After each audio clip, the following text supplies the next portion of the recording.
where Anneliese joins me. Good afternoon to you, Anneliese. Good afternoon, Patricia. And you are very welcome, and we are swamped with questions. We'll do our best to get through as many of them as possible.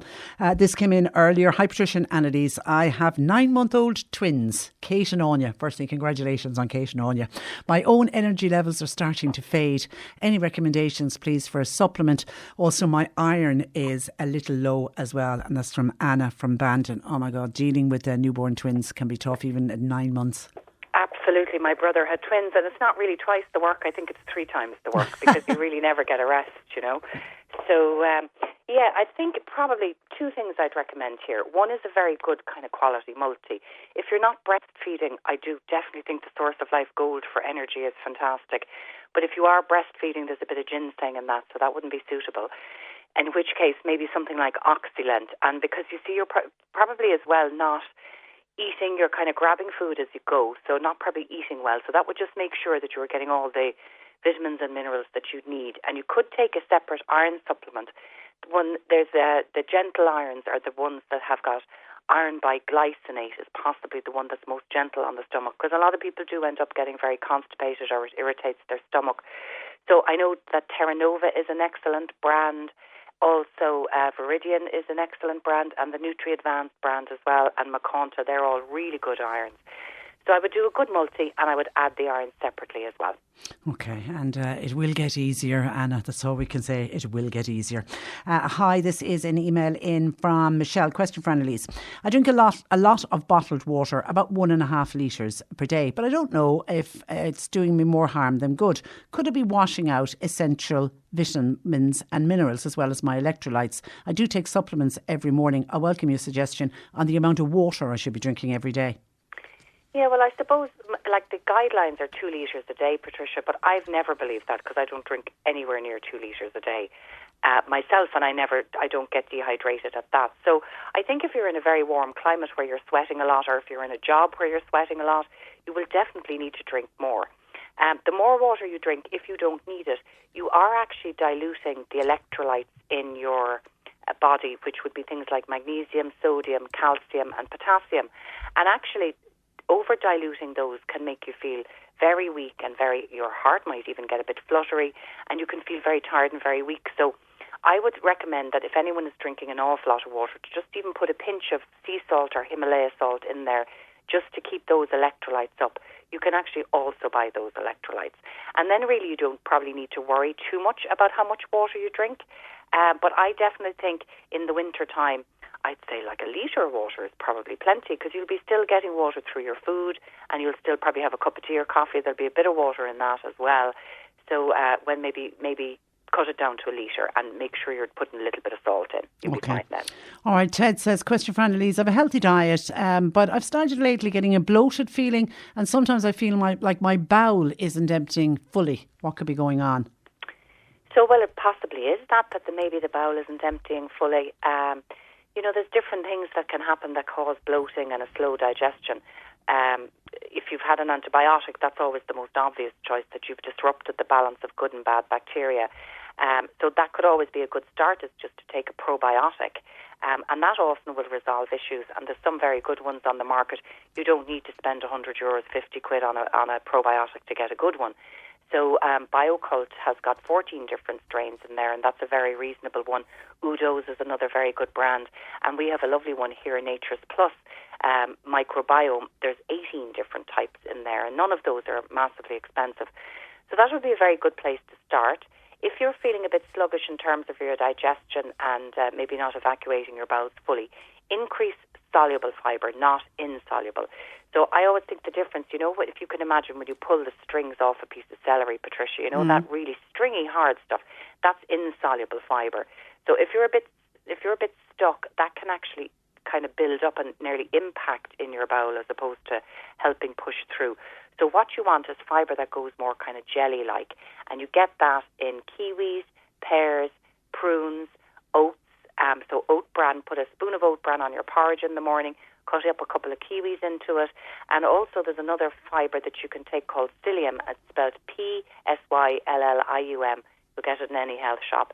And that is fantastic. A spoon of that added onto your breakfast cereal in the morning, And both of those should see you right. And then the last thing I'd say is that we get older, we definitely, our digestive juices they're not as strong as they used to be when we were younger.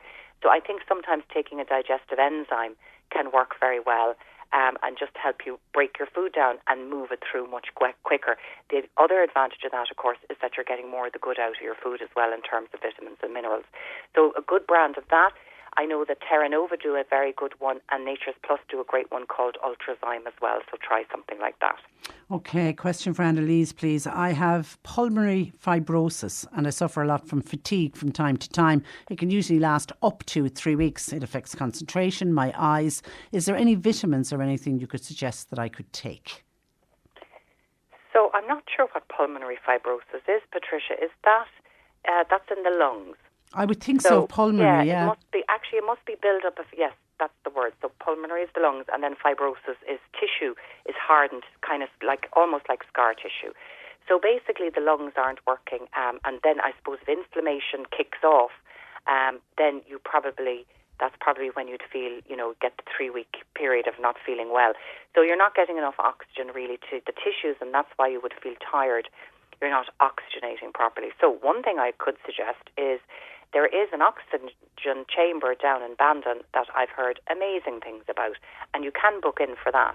So it's like the diving chamber where they bring people back after getting the bends from diving. But I've had lots of customers who've used it for fatigue, actually even for severe eczema, and have had amazing results. So that's one thing you could try.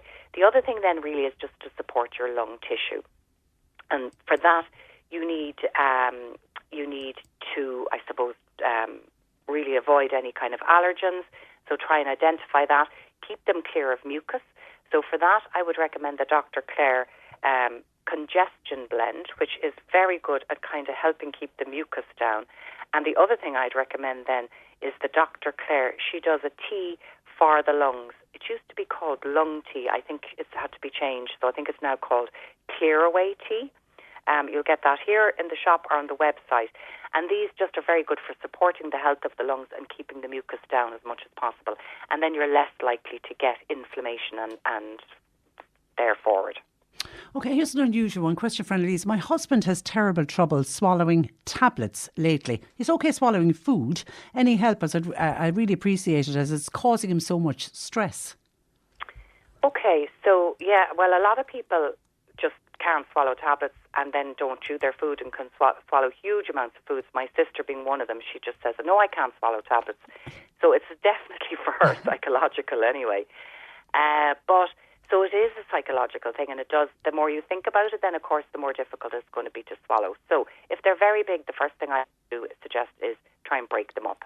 The other thing is maybe put it in the mouth with a bit of food ready. As you know, if you've chewed your food, pop the tablet in and swallow it down with the chewed food. Maybe that could help get it down. Some of them are very big, like tablets tend to be bigger as well. So I would definitely suggest cutting them up. They can even be powdered up as well. You can get a pill crusher in the chemist. Yes, tiny little device, and it crushes it into powder. Yeah, and then just put it onto a spoon. We'll put a dollop of yogurt over it, and down it goes. Yeah. But it can be a psychological thing, particularly when there's nothing wrong with the swallow, but people get it into their head. I'm not going to be able to swallow this, and I can see how when she talks about her husband getting stressed out about it. Joe in Blarney, what do you recommend for acid reflux? So acid reflux, two to three things we recommend. The first thing we recommend is something called zinc carnosine, and this has the benefit of supporting the mucus-producing cells in the stomach. So that really actually covers it in a lovely lining of mucus and protects the stomach from stomach acid. But it also tightens up that top valve at the top of the stomach to prevent the fumes or the acid from leaking up. The second thing we recommend is slippery elm. It's the one we love is BioKult slippery elm complex because there's marshmallow and gamma oryzanol in that as well. Two other lovely things for soothing and healing inflamed tissue that's been burned by acid. So the slippery elm, you actually take that before you eat a meal because it coats everything with a kind of a protective layer of mucilage so that when the acid is released when you're eating, it doesn't damage and hurt those. And then the third thing we'd recommend for some people is a digestive enzyme because it just helps take the pressure off your own system and just supports the breakdown of food properly. so that you're not suffering from kind of trying to break down food. And the other suggestion I'd make is avoid foods that are very hard to digest that stay in the stomach for a long time. So that would be mainly portions of meat. Protein can be very hard to break down. So just eat those in very small portions and maybe break your meals up to 6 meals a day as opposed to 3 big ones and snacks. Okay, stay on digestive enzymes, seeing as you've mentioned it. Kay in North Cork is taking digestive enzymes and probiotics. She's been taking them now for 2 weeks, but she's not seeing any noticeable result. She was advised to take them for an issue with her bowels. Okay, well, you would hopefully be seeing a difference after 2 weeks with those, because the digestive enzymes should be working really almost immediately, whereas the probiotics could take a bit of time to work. So it's obviously not fixing the problem, therefore it's possibly not what the problem is a lack of digestion. There's lots of things that can go on with the digestion, Patricia, really. There's the whole acid reflux thing, not digesting properly in the stomach. There is, ulcers that form in the stomach, inflammation.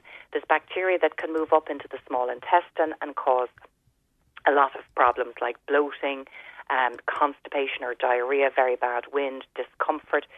It could be something like that. There's also a bacteria that lives in the stomach called Helicobacter pylori.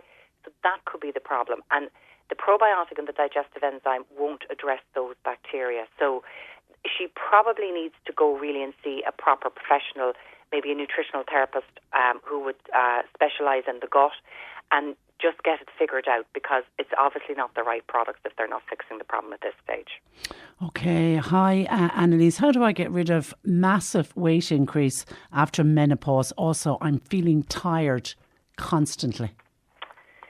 Yeah, welcome to the menopause, I suppose. It is it's very, very difficult, Patricia, and I wish I had a lovely answer for you, but I have none, because sometimes it seems like no matter how much you cut your food and how much you exercise, you cannot lose weight after menopause. It really does affect your metabolism.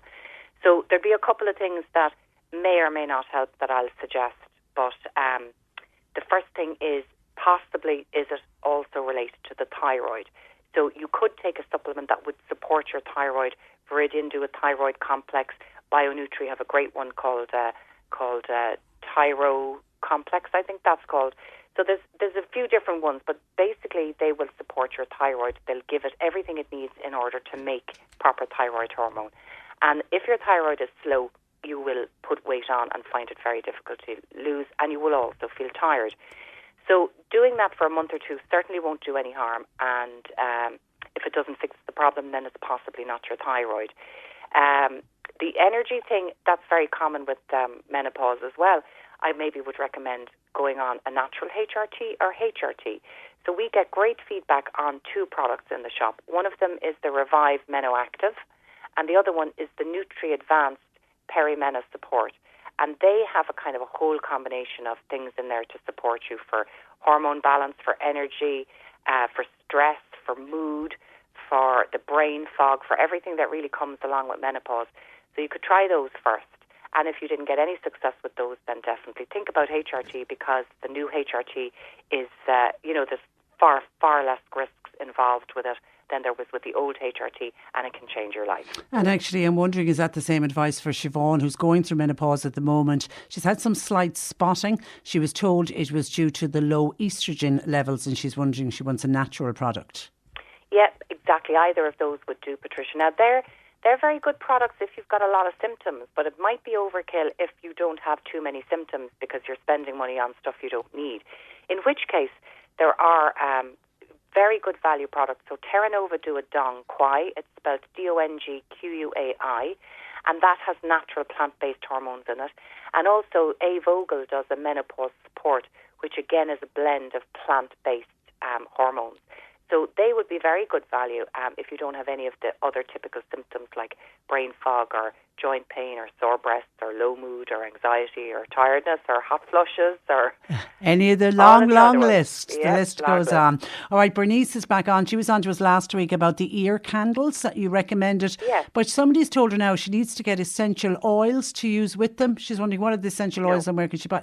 I've used ear candles. I've never used essential oils. No, it's nothing to do with essential oils. Actually, the thing about the ear candle is that the wax creates a kind of a heat and a vacuum, so it can melt wax and it can pull it up and out. So you don't need any essential oils. Don't put essential oils into your ear, please. Okay. All right. Listen, have a great week and we'll chat to you next Monday. Thanks, Patricia. Thanks, Anneliese. That's Anneliese Dressel of the Health Hub, Times Square in Ballincollig. As always, this afternoon, Anneliese will put up all of the items that she's mentioned on her website, healthhubstore.com, under the feature.